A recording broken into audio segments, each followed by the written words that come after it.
Bismillah ar-Rahman ar-Rahim. Cette deuxième vidéo du chapitre 4 sur l'électrocinétique. C'est la suite donc de ce que nous avons fait dans la première vidéo. On est arrivé à la définition du potentiel électrostatique. Le potentiel électrostatique, c'est quoi? Donc c'est une grandeur scalaire définie en tout point de l'espace par la présence de charge.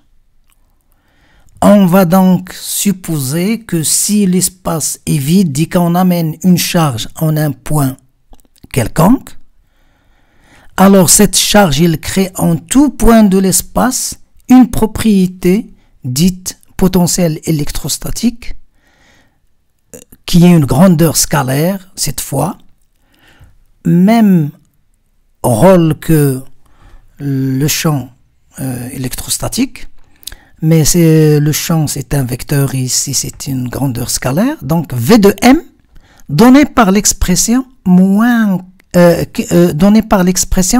K fois Q sur R. C'est-à-dire qu'il est proportionnel, que ce potentiel électrostatique est proportionnel à la charge, il est proportionnel à la distance entre le point où on a créé le potentiel et la charge, et le point où la charge est posée.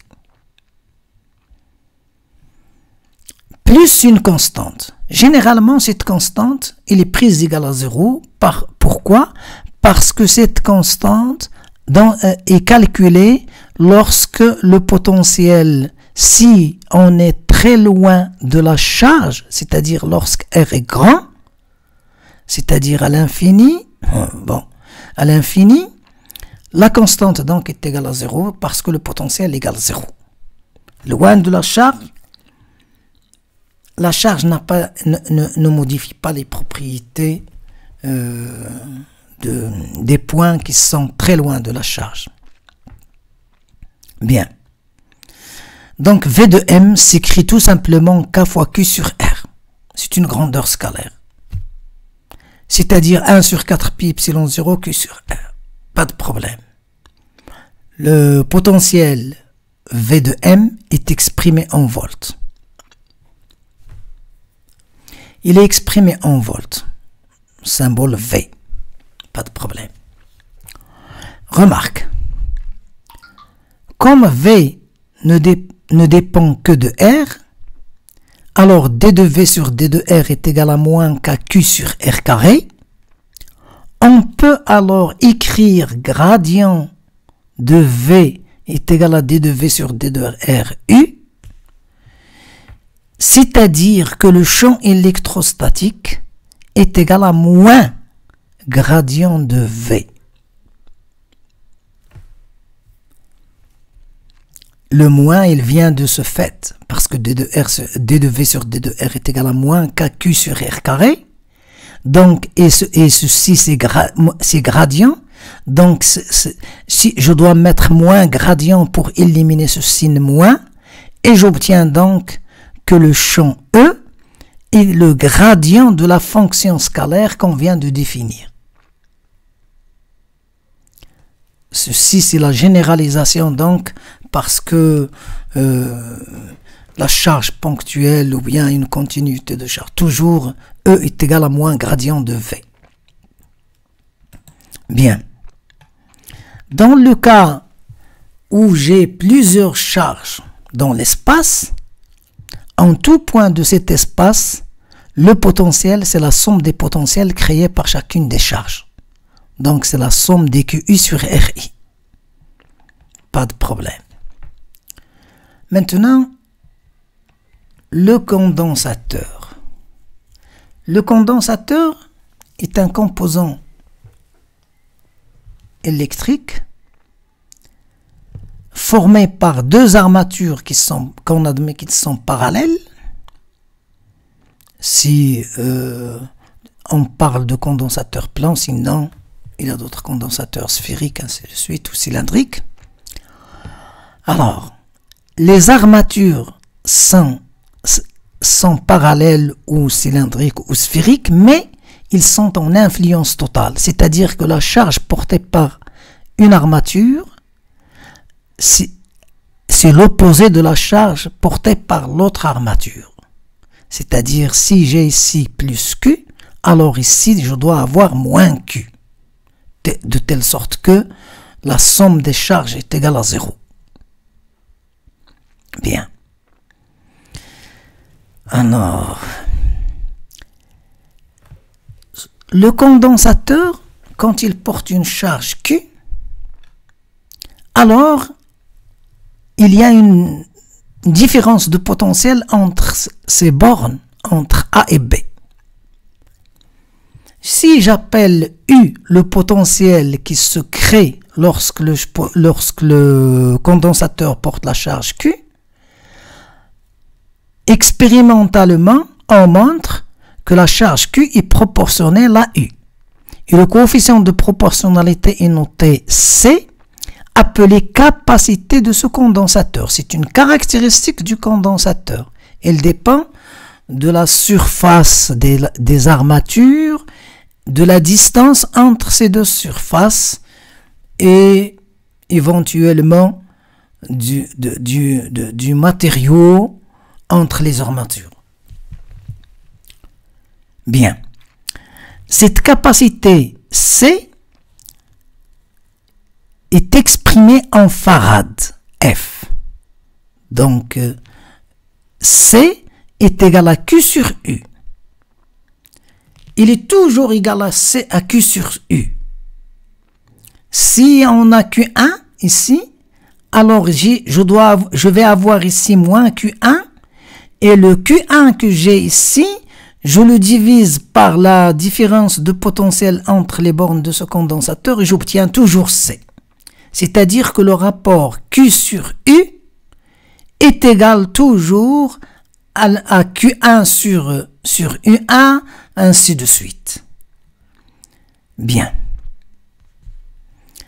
Les condensateurs peuvent être associés ensemble. Ils peuvent être associés en parallèle ou en série. S'ils sont associés en parallèle, comme le cas de la figure ici, bien, donc j'ai une différence de potentiel entre les bornes de cet ensemble. Il est clair donc que cet ensemble peut être représenté par un seul condensateur. Ce condensateur est de capacité C1, il porte la charge Q1. Le suivant porte la charge Q2 et sa capacité c'est C2. Alors, le condensateur équivalent a une capacité CE, c'est-à-dire C équivalente, et la différence de potentiel va être la même. C'est-à-dire quand je remplace C1 et C2 par CE, la différence de potentiel n'est pas modifiée. Bien. Je sais que Q1 est égal à C1U, pas de problème, parce que la différence de potentiel c'est U. Et Q2 est égal à C2U, et Q est égal à CEU. À partir de la somme des charges Q1 et Q2 est égale à Q, j'obtiens donc que la capacité du condensateur équivalent, c'est la somme des capacités des condensateurs qui sont en parallèle. On généralise ce résultat en disant que toujours quand on a plusieurs condensateurs qui sont en parallèle, la capacité du condensateur équivalent, c'est la somme des capacités de chacun de ces condensateurs qui sont en parallèle. Bien. Alors, maintenant, si les condensateurs sont associés en série, bien. La figure suivante montre ce cas. Le condensateur C1 porte la charge Q, suivi du condensateur C2, automatiquement il va porter la charge Q. Ils sont en série, donc si j'ai Q ici, je vais avoir ici moins Q, et là automatiquement c'est Q pour annuler la charge, et là c'est moins Q pour aboutir au même résultat, l'annulation des charges.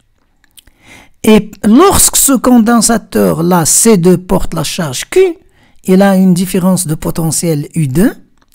Le condensateur C1, il a une différence de potentiel U1. le condensateur équivalent aux deux là, qui remplace ces deux, va avoir une différence de potentiel U est égal à U1 plus U2. Quand j'écris la relation des condensateurs C1 et C2 sous cette forme,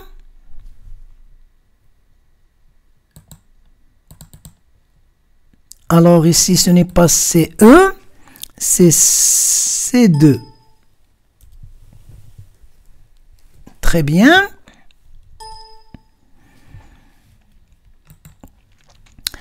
Alors, Q est égal... Oh là là.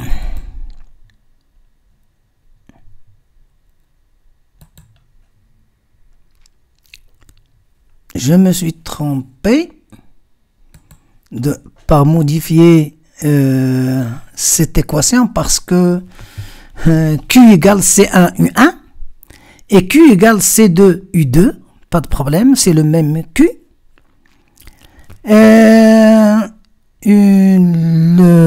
Ici, donc Q est égal à CE U. Avec U, c'est la somme U1 plus U2. En écrivant la relation U égale U1 plus U2, je remplace U par sa valeur, c'est Q sur CE, et je remplace U1 par sa valeur, c'est Q sur C1. La même chose pour ici donc, je dois mettre U2. Très bien, pas de problème. Ici, bien. Donc, U est égal à U1 plus U2. Donne cette relation-là. Ça veut dire quoi? Ça veut dire que l'inverse de la capacité équivalente, si j'ai un montage en série, est égal à la somme des inverses des capacités qui sont en série.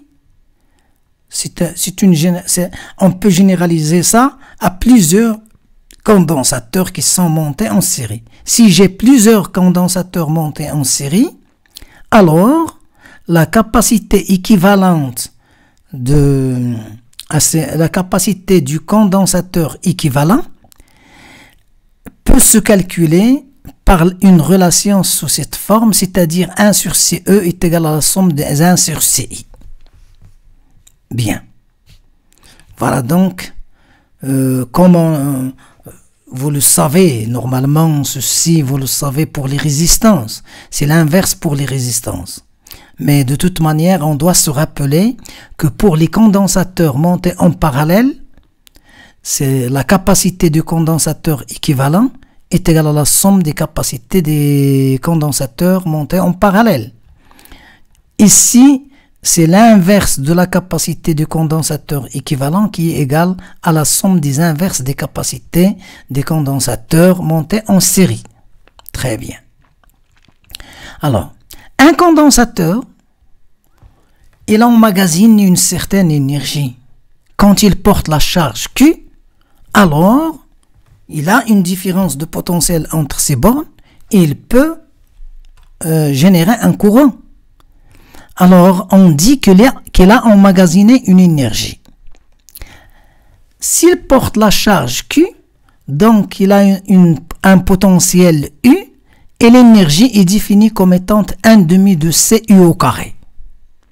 L'énergie d'un condensateur portant la charge Q, qui a une tension donc U, sa capacité C, W donc, l'énergie qu'il a emmagasinée, c'est 1/2 de CU au carré. En utilisant la relation Q égale CU, il est clair qu'on peut écrire W égale 1/2 de QU au carré, 1/2 de QU, et W, où W est égal à 1/2 de Q au carré sur C. Cette relation-là est très importante parce qu'il est analogue à l'énergie d'un ressort élastique. L'énergie d'un ressort élastique, c'est 1/2 de Kx au carré. K, c'est la constante de raideur et X, c'est l'allongement du ressort. Donc, X, c'est l'équivalent de la charge et K, c'est l'équivalent de 1 sur C. de l'inverse de la capacité. Ceci seulement pour s'en rappeler. Mais cette équivalence, il est établi, il n'y a pas de problème. L'analogie entre l'électrostatique et la dynamique des mouvements des points matériels suspendus à un ressort, par exemple. Bien. Alors, l'énergie est toujours exprimée en joules, la capacité en farad et U en volts. Donc, un joule, donc ici un joule, c'est un farad volt au carré. Bien. Dans le cas d'une distribution continue de charge, là donc ce n'est pas des charges ponctuelles, j'ai une distribution de charge continue. Cette distribution de charge continue peut être sur une ligne, on l'appelle distribution linéique, dont la densité par exemple c'est lambda, ou bien surfacique, on l'appelle alors densité de distribution surfacique de charge sur un plan par exemple, dont la densité est notée sigma, ou bien une densité volumique, une distribution de charge volumique, dans la distribution de charge volumique, distribution volumique de charge. Distribution volumique de densité ρ. Donc la densité volumique de charge est notée ρ, la densité volumique de charge est notée sigma et la densité linéique est notée lambda. Ces notations normalement c'est des notations, la convention des bouquins, vous allez trouver toujours cette notation de cette forme. Bien.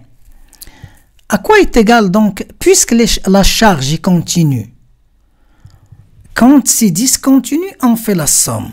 On écrit sigma, somme. Quand c'est discontinu, on remplace sigma par l'intégrale. Mais la charge, on commence par une charge ponctuelle, et le ponctuel en continu, ça veut dire un élément de charge D de Q qui est égal à lambda D de S qui est égal à lambda D de L, pardon, c'est-à-dire l'élément de longueur qui porte la charge est linéique, donc D de Q est égal à lambda D de L, c'est la charge ponctuelle qui crée le champ. Ou bien c'est un élément de surface, donc c'est sigma D de S, ou bien c'est un élément de volume, et on écrit alors D de Q est égal à ρ D taux. Je ne sais pas comment ça se fait que j'ai laissé ces erreurs, mais je les corrige maintenant. Alors, donc le champ total, c'est l'intégrale de K fois la charge, c'est-à-dire K lambda dl sur R au carré. Le vecteur ER, c'est un vecteur qui est dirigé de la charge ponctuelle lambda dl vers le point M où on a calculé le champ. La même chose, donc K sigma pour une distribution surfacique, K sigma D de S suivant ER. ER toujours, il est dirigé depuis la charge vers le point où on a calculé le champ. Et la même chose ici, on remplace sigma par ρ et D de S par D de taux et on écrit donc l'expression du champ créé par la distribution volumique. L'intégrale donc peut être calculée selon la façon mathématique connue. Bien. C'est cette façon-là d'écrire le champ. Normalement, il est applicable pour créer le champ créé par un fil infini, par exemple, par un fil linéaire de longueur infinie, ou bien par exemple par un plan chargé, mais ce plan on admet qu'il est infini, sinon le calcul serait un peu difficile, ou bien par une sphère, la charge portée par une sphère, que ça soit volumique ou surfacique de la sphère, on peut calculer le champ créé en un point à l'intérieur ou à l'extérieur de la sphère. Très bien, donc je vous remercie. Wassalamu alaikum.